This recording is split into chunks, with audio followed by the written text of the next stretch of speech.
Okay, so welcome back to Isekai Cheat Magician Anime Review, episode number 3. Yeah, with these two episodes, basically, in a way, it becomes like two separate plots for two episodes where you have Taichi and you have Rin in two separate storylines for these two episodes where she's off doing her own thing with Mahler, and Taichi, of course, is doing his own thing until they run into each other at the end of episode 6. Let's start with Taichi, where he wakes up after being in a coma for a week because he basically, as events in the last episode. So wakes up at Olivia's place, and she's wearing her outfit her second attire that she wore, the one her default attire, and then she wears something like an apron, something like a home-based outfit per se, where apparently after 15 helpings, and apparently not eating any food for a week, he was massively hungry because his mana was drained, and of course mentioned with the Crimson Pact. And then of course he proceeds to go to town, and by the way, he's also revealed to be a summoner. Yes, a summoner. Which makes it the second series I come across where the main character is a summoner. Though, in the case of Black Summoner, we knew about that from the start of the series. In the case of this one, we found about this in episode 5. Interesting. Yes.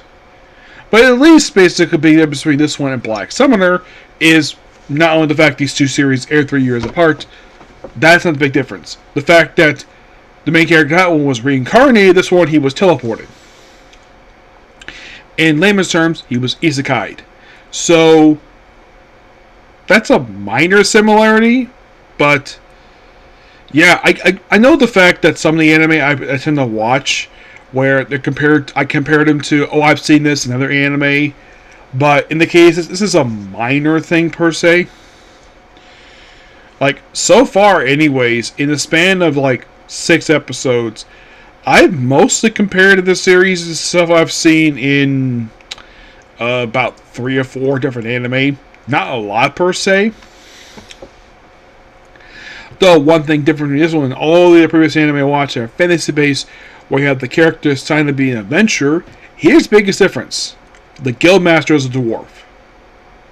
What are they in the Air series? Mostly put humans, usually guys, occasionally women, occasionally elves. But dwarves? Yeah, that was original for me for this one. It's the first one I come across where, yeah, that's a first. So, after all that, he basically goes back to I would say the tavern he occasionally hangs out with Reen. He goes out for a walk, and they run into a woman with a green dress. Which, of course, basically, after saving her from 2 guys who tried to, force her to do something she didn't want to do, then, of course, she kind of goes on a date with, Tachi. And it turns out this actually is the woman who, get this, was the same woman he actually knocked out back in episode 3 of the series. Yes, the same one we saw in the end of episode 4. Yeah, he runs her here, and of course, basically hangs out with her, of course, these 2 episodes, where she's basically investigating the whole stuff related to what we have from the previous episodes, where they're going to what appears to be like an underground dungeon per se. What looks like a mine. Yes, what looks like an actual mine.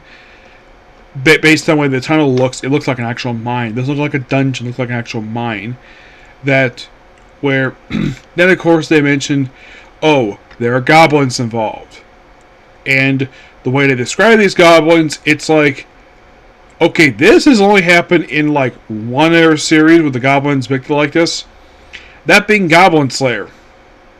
Yes, but these ones are unique because they're not in Goblin Slayer. Those because the goblins do what they do in that series because that's their nature. This one, they're freaking tools. Yep, tools. Where after coming over one door, we have a golem. Yes, a rock golem. Which reminds me a lot of a Digimon, based on its appearance. It's kind of reminds me of a Yu-Gi-Oh monster, the way this creature looks. And Taichi beats it easily, and then of course you have, we open up a second door, we have a goblin's nest, and we have these 2 little girls who can use earth magic. And these two are virtually twins. Yes, this is Marie and Maja, and these are more characters voiced by. I kid you not. These are other characters voiced by Christina V. And I'm like, okay. So, I think the Christina V, because now she voices Murray. I know that, but I think this is Christina V.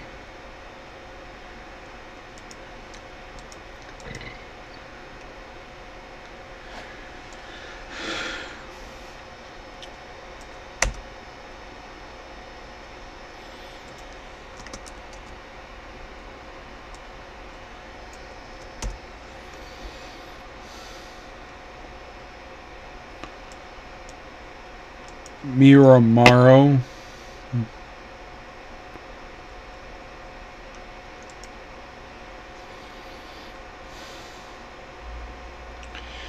I'm presuming it's Christina V voicing these two twins, given the fact that she voices like two other characters, a guild receptionist and an adventurer.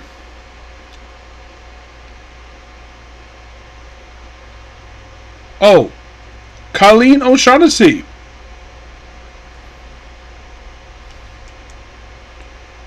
Which I think I'll be seeing her at Shogi Expo. Yes, I believe so. Yep, both were voiced by the same lady.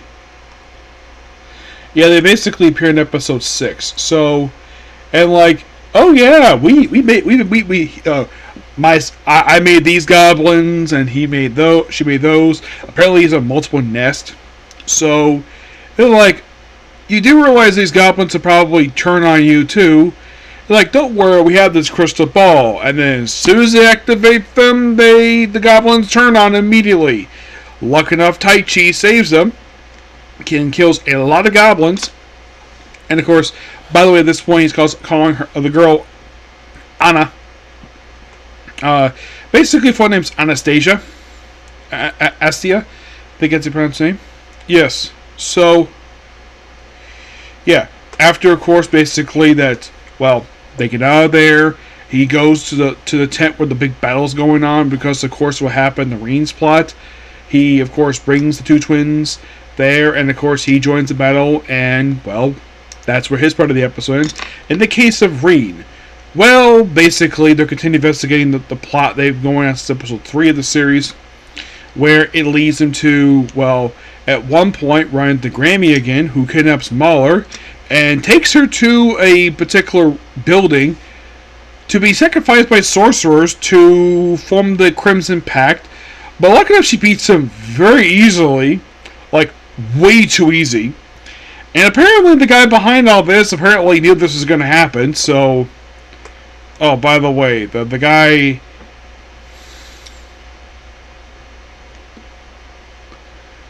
His name is Lordra. Cassian is voiced by London McDowell. McDowell, yes. Met the guy. Cool guy. As for Lordra, who is his voice actor?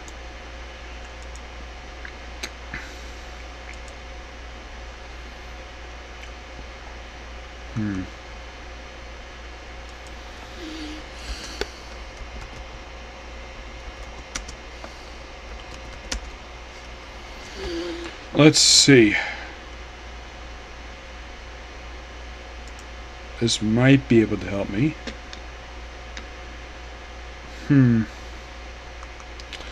Let's see. I know it's not. No, that's not it.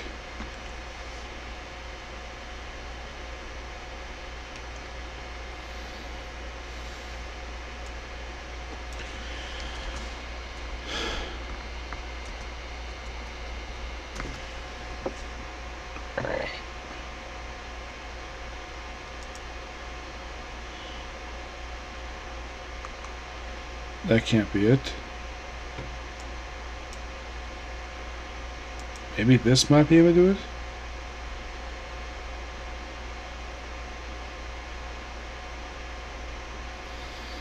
it?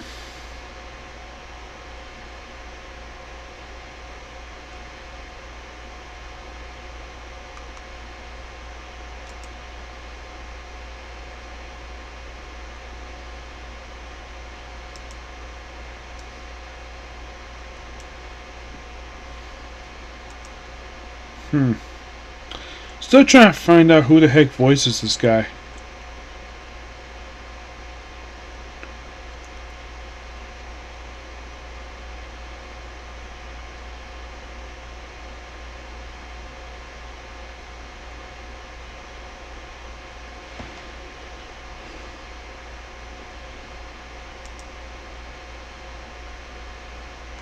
Okay, I think I may have found out who it is.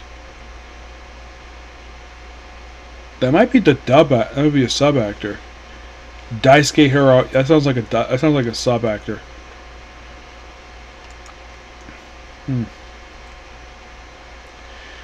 Maybe this might help. Let's see if we can find it here.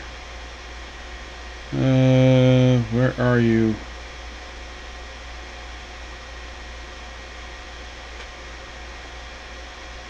Still no credit for him. Maybe this might help. Yeah, I'm having difficulty finding out who the heck voices this guy. Because all I get is his Japanese voice actor. So, this guy has no credit for his voice actor.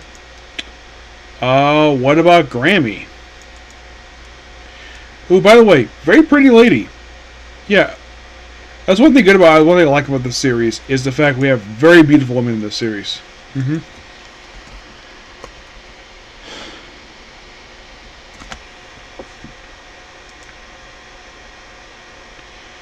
Let's see.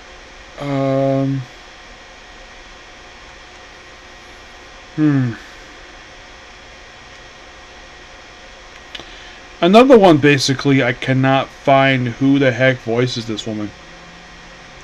No, seriously. It's like, some of this dub cast, I cannot find who the heck voices them. Ouch.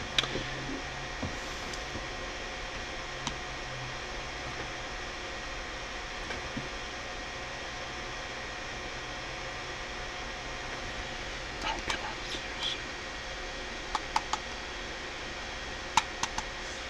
on. Okay, so, my mouse has all of a sudden just died on me. Yeah, that's kind of interesting. So, yeah, pretty much basically, well, after meeting with the villains, then they find out about the monster attack, which of course, Reen proposes using a magic attack to initiate a water volcano, which works and limits a lot of the monsters, and eventually there's more monsters coming in, big ones. And then the episode ends with basically, well, she's about to be killed, and of course, Taichi shows up. Overall, really good. I thoroughly enjoy these episodes. Yep. Excuse me. But yeah, that's a particular view. Please be sure to like and subscribe to notifications. I think I could save this for tomorrow. I'm going to go ahead and work on my next 2 episodes, and then I'm going to call it a night. Okay? Next view.